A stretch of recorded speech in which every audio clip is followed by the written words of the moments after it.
Good morning student, class 12 वही विषय इतिहास चैप्टर भी हमारा 4 ही चल रहा है। ठीक है, चैप्टर क्योंकि बड़ा था तो भी 4 ही चलेगा, टाइम तो लगेगा चैप्टर में। इसके बाद में शिवाजी है और कुछ पेशवा के बारे में है। लिख देता हूँ मैं आपके पार्ट 4। ठीक है, पार्ट 4 जो है, अब हम आज बात करेंगे महाराणा प्रताप के बारे में। ज़्यादा मैंने इसलिए लिखा है कि 6 से लेकर 11 तक कहीं ना कहीं हम किसी न किसी फील्ड से हमें महाराणा प्रताप के बारे में जानकारी मिलती रहती है। महाराणा प्रताप, अकबर, मुगल काल शासक जो अकबर है उनके बारे में, महाराणा प्रताप के बारे में, भाई वो देश प्रेमी थे, अपनी ज़मीन से जो प्रेम करते थे, इतना उन्होंने कठिनाइयाँ संघर्ष करी, लेकिन फिर भी उन्होंने जो है मुगल शासक अकबर की अधीनता स्वीकार नहीं की। ठीक है, और उनके बाद में बहुत सारे ऐसे उनके बाद के शासक हुए, उनसे उनको प्रेरणा मिली महाराणा प्रताप से। ठीक है, जैसे कि महाराणा प्रताप को राव चंद्रसेन से मिली। इसके बारे में हम थोड़ा बेसिक देख लेते हैं। मेवाड़ के महाराणा उदय सिंह के समय 23 अक्टूबर 1567 को अकबर ने चित्तौड़ दुर्ग पे आक्रमण किया। उस समय महाराणा उदय सिंह थे। थोड़ा सा बेग चल रहा है तो महाराणा प्रताप से पहले की थोड़ी सी हिस्ट्री। उदय सिंह के सेनापति जयमल और पत्ता ने लंबे समय तक दुर्ग की रक्षा के लिए सफल प्रतिरोध किया, किंतु 4 माह के लंबे घेरे के बाद मुगल सेना बारूद की सहायता से दुर्ग की दीवार तोड़ने में सफल रही। प्रत्यक्ष संघर्ष में अकबर की बंदूक से घायल होने के बावजूद जयमल ने अपने कुटुंबी कल्ला के कंधों पर बैठकर शत्रु से लोहा लिया। जयमल और पत्ता की मृत्यु के बाद ही अकबर 25 फरवरी 1567 को चित्तौड़ पर अधिकार कर रहे हैं। इस संबंध में कहावत है, देखो इस संबंध में कहावत है, अच्छी से सुनना, ध्यान लगाएगा। भूख मिटे न मेड़तो, न मिटे नागौर, रजोड़ भूख अनोखड़ी, मर्या मटे चित्तौड़। क्या भूख मिटे न मेड़तो, न मिटे नागौर। का भूख जो है मेड़ता भी भूख को नहीं मिटा सकता, नागौर भी नहीं मिटा सकती। रजवड़ भूख अनोखड़ी, रजवड़ जो राजस्थान की, राजपूताना की ये अनोखी भूख होती है। मर्या मटे चित्तौड़, जो चित्तौड़ की रणभूमि में मरने के बाद में वो भूख शांत होती है। अकबर इन दोनों योद्धाओं की वीरता से जयमल और पत्ता उनसे इतना मुग्ध हुआ, इतना आकर्षित हुआ कि आगरा के किले के प्रवेश द्वार पर उनकी गजारूढ़ प्रतिमाएं स्थापित करवाई। आगरा का किला था तो उसने एक तरफ जयमल की और एक तरफ पत्ता की, आदमकद यानी पूरी बराबर की मूर्तियां वहां पे स्थापित करवाई। उसके बाद में जिनको देखने का उल्लेख फ्रांसीसी यात्री बर्नियर ने अपने यात्रा वृत्तांत travels in the Mughal empire में किया है। ये नोट कर लो, फ्रांसीसी बात छोटा प्रश्न है। बर्नियर लिखा हो गया, फ्रांसीसी था, फ्रांस से आया था।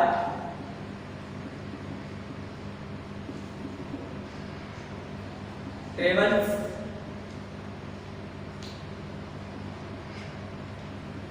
इन द मुगल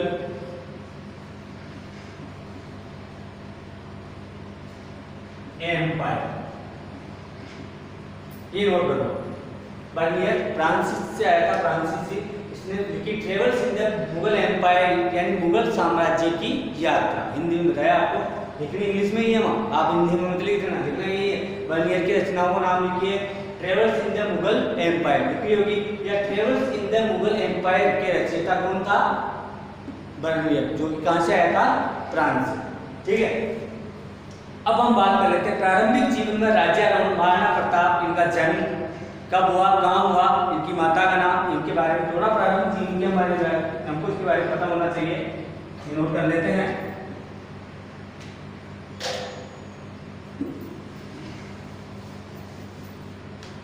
महाराणा प्रताप, इसका जन्म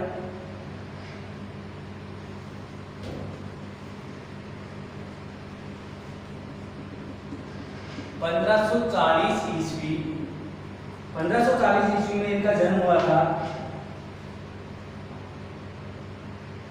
कुंभलगढ़ दुर्ग में हुआ।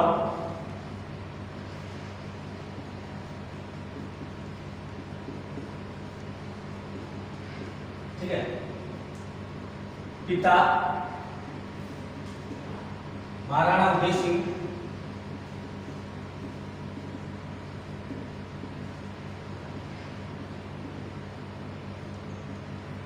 पिता महाराणा उदय सिंह थे और उनकी माता जयवंता बाई,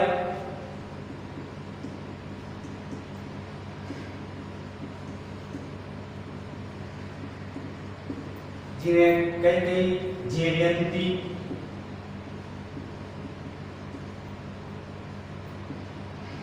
बाई या जीवंत बाई के नाम से भी जाना जाता है। ठीक है, तो ये दो नाम हो जाएंगे, ये जाना जाता है। और इनका अब राज तिलक की हम बात कर लेते हैं। सबसे पहले इनका राज तिलक कब हुआ महाराणा प्रताप का, और कहाँ हुआ था इनका राज तिलक? इनका राज तिलक हुआ था 28 फरवरी 1952।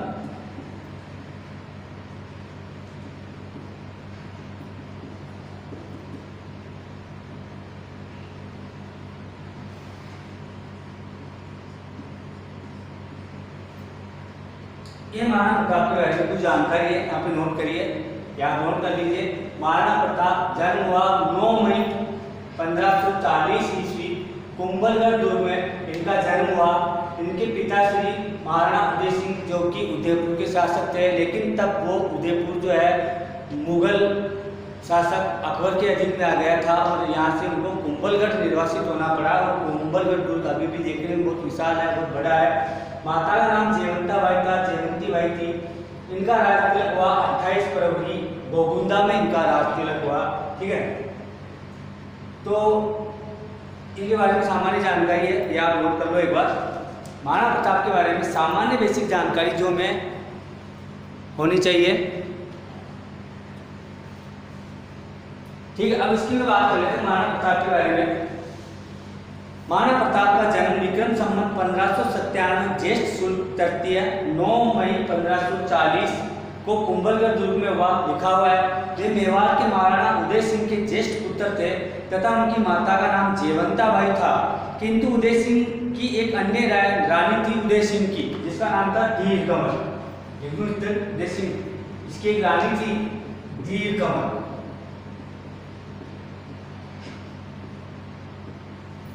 ठीक है, रानी का नाम धीर कंवर था और वो जो है सबसे ज्यादा धीर कंवर से प्रेम करता था महाराणा प्रताप। धीर कंवर अपने पुत्र जगमाल को मेवाड़ की गद्दी पर बैठाने के लिए उदय सिंह को राजी करने में सफल रही। अब यहाँ थोड़ा सा कहानी में ट्विस्ट है। महाराणा उदय सिंह की एक रानी जयवंता बाई, एक रानी धीर कंवर। धीर कंवर का पुत्र जिसका नाम था जगमाल, नाम याद रखना जगमाल था। और धीर कंवर महाराणा उदय सिंह को मनाने में सफल रही कि आपके बाद में मेवाड़ का शासक कौन बनेगा? मैं मेवाड़ का शासक जगमाल बनेगा। ठीक है, उदय सिंह की मृत्यु के बाद में जगमाल ने स्वयं को मेवाड़ का महाराणा घोषित कर दिया। महाराणा ने कहा था वो मेरी मृत्यु के बाद में यहाँ का शासक जो कौन रहेगा? जगमाल रहेगा। किंतु सामंतों ने प्रताप का समर्थन किया, लेकिन बाकी जो सामंत थे, बाकी जो सरदार थे, उन्होंने जो है समर्थन किसका दिया? महाराणा प्रताप का दिया और मेवाड़ के सिंहासन पर बैठा दिया। इस प्रकार होली के त्योहार के दिन 28 फरवरी 1572 लिखा हुआ है, 28 फरवरी 1572 को गोगुंदा में पूरे विधि विधान के साथ महाराणा प्रताप का राज तिलक हुआ। ठीक है, तो ये बस अभी तक इतना सा बेसिक, इसलिए महाराणा प्रताप तो पहले का बेसिक सीखा। महाराणा प्रताप जन्म का 1540, पिता उदय सिंह, माता का नाम जयवंता बाई। इधर थोड़ा इसकी एक वो पत्नी थी धीर कंवर, बेटे का नाम जगमाल। ये जगमाल को मेवाड़ का शासक बनाना चाहती थी, लेकिन बाकी सामंतों ने मना कर दिया। तो उसने महाराणा प्रताप का के समर्थन में, क्योंकि जगमाल का व्यवहार अच्छा नहीं था, जबकि महाराणा प्रताप समझदार थे और उनका व्यवहार भी बहुत अच्छा था। तो सामंतों ने महाराणा प्रताप को मेवाड़ का सिंहासन पे बिठा दिया और गोगुंदा में उनका जो है 28 फरवरी को होली के दिन 1572 को उनका राज तिलक कर दिया। महाराणा प्रताप राजाओं के समय मेवाड़ की स्थितियां काफी खराब थी। मुगलों के साथ चलने वाले दीर्घकालीन यानी लंबे युद्धों के कारण मेवाड़ की राजनीतिक, सामाजिक और आर्थिक व्यवस्था जो है अस्त व्यस्त हो चुकी थी, यानी पूरी तरह से बर्बाद हो चुकी थी। चित्तौड़ सहित मेवाड़ के अधिकांश भागों पर मुगलों का अधिकार हो चुका था और अकबर मेवाड़ के बचे हुए क्षेत्र पर भी अपना अधिकार करना चाहता था। इस समय चित्तौड़ के विध्वंस और उसकी दशा देखकर कवियों ने उसे आभूषण रहित विधवा स्त्री की उपमा तक दे दी थी। देखो चित्तौड़ का विध्वंस हो चुका था और मेवाड़ में जो है कुछ एक क्षेत्र को छोड़कर गोमुंदा, कुंभलगढ़, तो कुछ एक क्षेत्र को छोड़कर क्षेत्र जो है उनका राजपूतों का, मेवाड़ के सरदारों का सीमित हो चुका था, क्योंकि उदयपुर में जो है अकबर का कब्जा था, इधर जो है आधे मेवाड़ पे इसने कब्जा कर लिया था। तो उस समय जो कवि थे उसने कहा था आभूषण रहित विधवा स्त्री हो चुकी है। उसमें मेवाड़ की क्या हालत थी? आभूषण रहित, आभूषण भी नहीं है, शरीर पे गहना, और एक विधवा स्त्री जो होती है वो बिना गहने के हो और एक सफेद वस्त्रों में हो तो वो थोड़ा अजीब लगती है। उस समय मेवाड़ की ये स्थिति हो चुकी थी। शासक बनने पर प्रताप ने आमेर, बीकानेर, जैसलमेर जैसी रियासतों की तरह अकबर की अधीनता स्वीकार न कर मातृभूमि की स्वाधीनता को महत्व दिया। देखो थोड़ी बात याद आ गई मेरे को, एक हम मतलब आप कहीं भी खाना खाने जाते हो, कहीं भी हो, एक आंटी जो है वो काली सी है, लेकिन उसने श्रृंगार कर रखा है, अच्छा सा लिपापोती कर रखी है, गहने पहन रखी, तो वो क्या सुंदर लगती है नहीं लगती है? भाई आंटी जी यार मस्त है, क्या कहते हो तुम?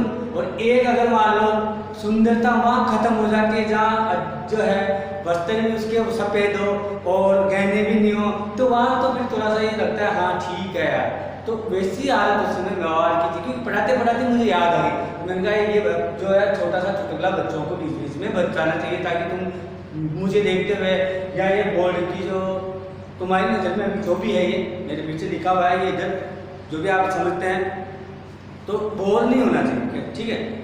तो आगे देखिए, मेवाड़ पर मुगलों के आक्रमणों से प्रताप के अन्य सामंतों के साथ में कमी आने लगी। ऐसी स्थिति में प्रताप ने सब सामंतों को एकत्रित कर उनके सामने रघुकुल की मर्यादा की रक्षा करने और मेवाड़ को पूर्ण स्वतंत्र करने का विश्वास दिलाया। तो प्रतिज्ञा की कि जब तक मेवाड़ को स्वतंत्र नहीं करा दूंगा तब तक राजमहलों में नहीं रहूंगा। अब यहाँ पे मेवाड़ को स्वतंत्र कराने के लिए प्रतिज्ञा दी महाराणा प्रताप ने। प्रतिज्ञा आपने सुनी, उन्होंने क्या कहा? जब तक मैं मेवाड़ को अपने अधिकार में नहीं लूंगा तब तक राजमहलों में नहीं रहूंगा, यानी महलों में नहीं रहूंगा, पलंग पर नहीं सोऊंगा और पंचधातु के बर्तनों में कभी भी भोजन नहीं करूंगा। पंचधातु सुन लो कौन कौन से? सोना, चांदी, तांबा, पीतल और कांसा। ये पंचधातु में मैं कभी भी भोजन नहीं करूंगा। ये उन्होंने भीषण प्रतिज्ञा उस समय की थी। और आत्मविश्वासों के साथ मेवाड़ के स्वाभिमान जो स्वामी भक्त थे सरदारों तथा वीरों की सहायता से शक्तिशाली सेना का संगठन किया और मुगलों से अधिक दूर रहकर युद्ध का प्रबंध करने के लिए अपनी राजधानी गोगुंदा से कुंभलगढ़ उन्होंने स्थानांतरित कर दी। गोगुंदा से उन्होंने अपनी नई राजधानी बसाई वापिस कुंभलगढ़।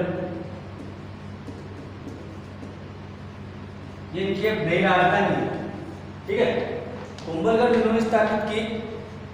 मेवाड़ को प्रताप द्वारा मेवाड़ राज्य की उसकी सत्ता के विरुद्ध किए जा रहे प्रयत्नों की जानकारी मिलने लगी। अब उधर मुगल शासक था, शक्तिशाली शासक था, माँ अकबर, जिसको अकबर मान की उपाधि दी गई थी, उनको इस बात की जानकारी मिल गई थी कि मेवाड़ का जो नया शासक है वो महाराणा प्रताप को घोषित किया गया है और उसने ऐसी प्रतिज्ञा की है और वो धीरे धीरे अपनी सेना को संगठित कर रहा है। और उसने सेना भी कौन सी चुनी? भीलों की सेना चुनी, जो कि छापामार पद्धति में निपुण थे, जो कि जंगलों में, पहाड़ों पे, पेड़ों पे कहीं भी वो किसी भी प्रकार से वो रह सकते थे। उनको 10 दिन तक भोजन मत कराओ, भूखे रह जाएंगे, वो फल फूल कुछ भी उनके दिखेगा वो खा लेंगे। अगर सेना होगी तो सेना के लिए पूरा सब कुछ जो भी तामझाम होते हैं उनको बंकर में रखो, टेंट, उनके लिए दोनों टाइम खाने की व्यवस्था।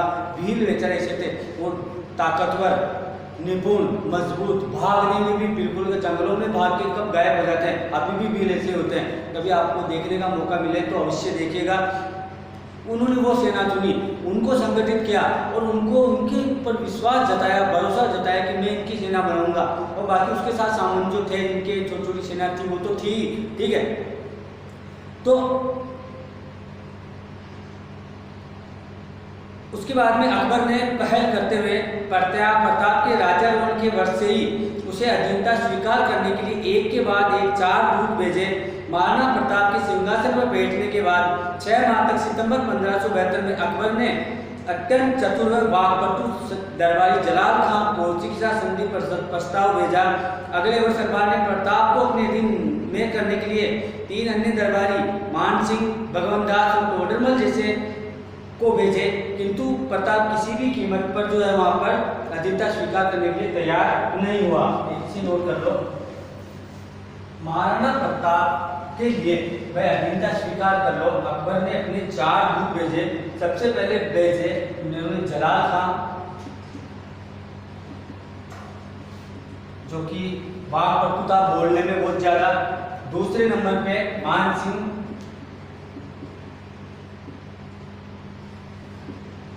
ठीक था भगवंत दास,